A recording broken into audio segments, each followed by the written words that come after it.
Hey, how's it going, guys? New video today. All right. And first of all, let's take a look at that nature. Look at that nature out there. Isn't that just beautiful? So listen, today's video, today's video is kind of a two-part video. Okay. I want to talk about two different topics. One is the Hoover. Okay. I'm gonna speak about a couple of different aspects of the Hoover, and also I want to speak about how we sometimes end up with another narcissist after being with a narcissist. Okay, so let's first start off with the Hoover, though. You know, the Hoover is something that if you're dealing or have dealt with a narcissist, I'm almost certain that you have dealt with the Hoover. I'm almost certain at some point you've dealt with it already. And if you have not, then just be on the lookout. It's coming, because that's just what they do. The narc is going to Hoover you. They're going to come back. They never just leave someone, especially a good supply. They're not going to leave a good supply just, unbothered and leave you alone to get better, to get well. That's not going to happen. And that also tells you something about the mindset of a narcissist, because not only are they not going to let you go, but the reason that they won't let you go is because they cannot risk you getting better. They're not going to just allow you to just be left alone to heal, to get yourself in a good space, a good place with good energy, around good people, and, just you're healed all of a suddenly one day soon. No, they have to stay in the game. They have to be around so that they can keep you off balance, And, one of the reasons that the narcissists will hover you is because, again, they're never going to give up a supply, a good supply, but they have to check back in, to see if they were able to destroy you. They're going to hover because they want to see how you're doing. They want to see if life is getting better for you.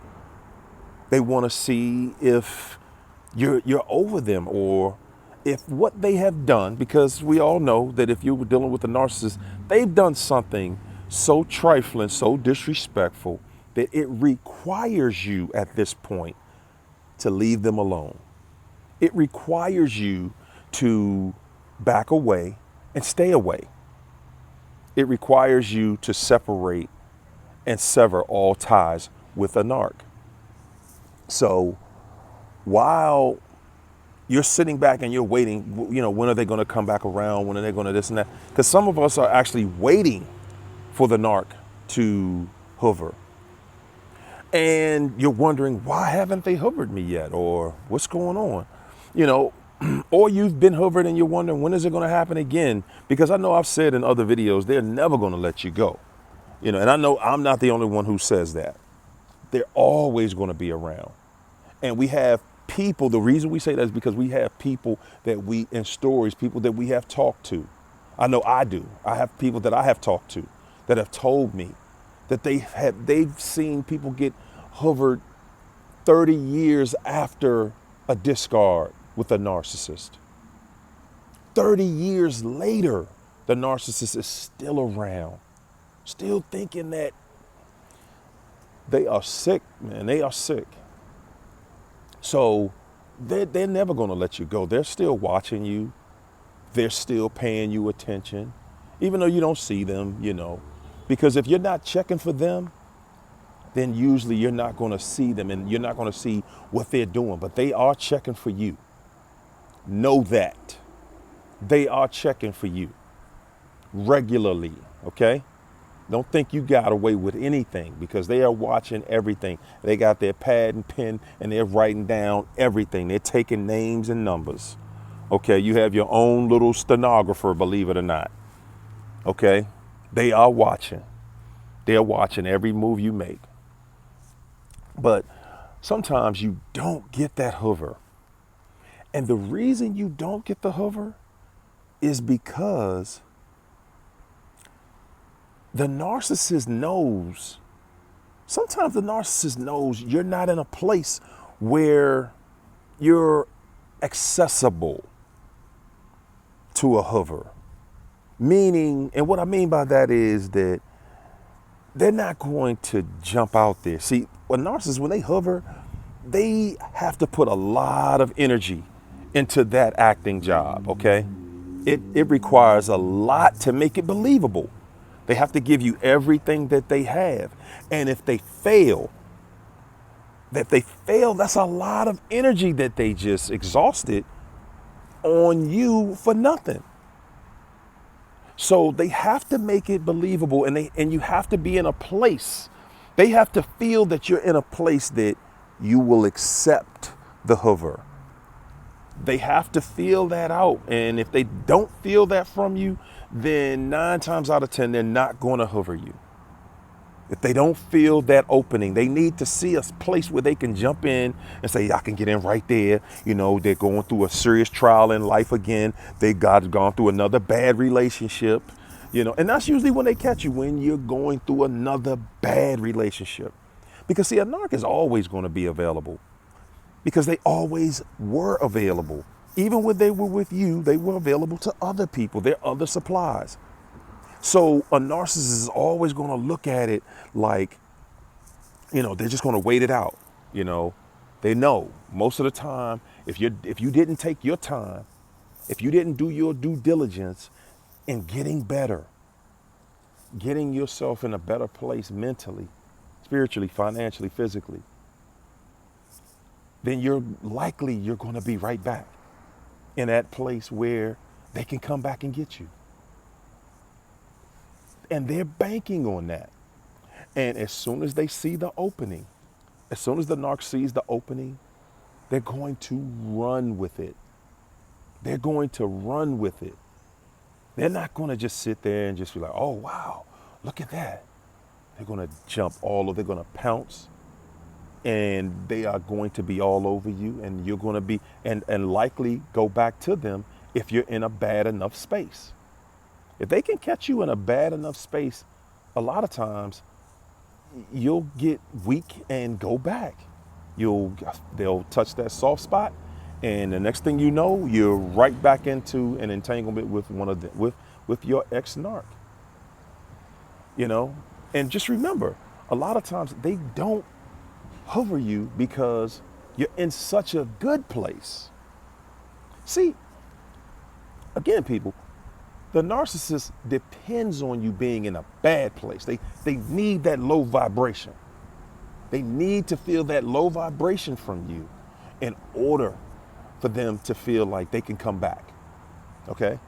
They need to feel that. Now, if they don't feel that low vibration, they're going to be a little hesitant. Okay? They're going to be a little hesitant because, again, you know, if you're not vibrating low, if you're vibrating high, then they know you're likely to deny them access. You're much more likely to deny them access. Now, if they can catch you in a low vibration where you're going through something traumatic, another relationship that failed, you know, some loneliness or something like that, if they can catch you there, they know, okay, I can get back in. All I got to do is just, you know, really sell this craziness. You know, that I was crazy and I would never do this again, and all, you know, just all of these other things. They're going to sell that if they can catch you in that place. That is the object. That is the goal for the narcissist. Now, see, the other part of this was I also, like I said, I wanted to talk to you about was ending up with another narcissist.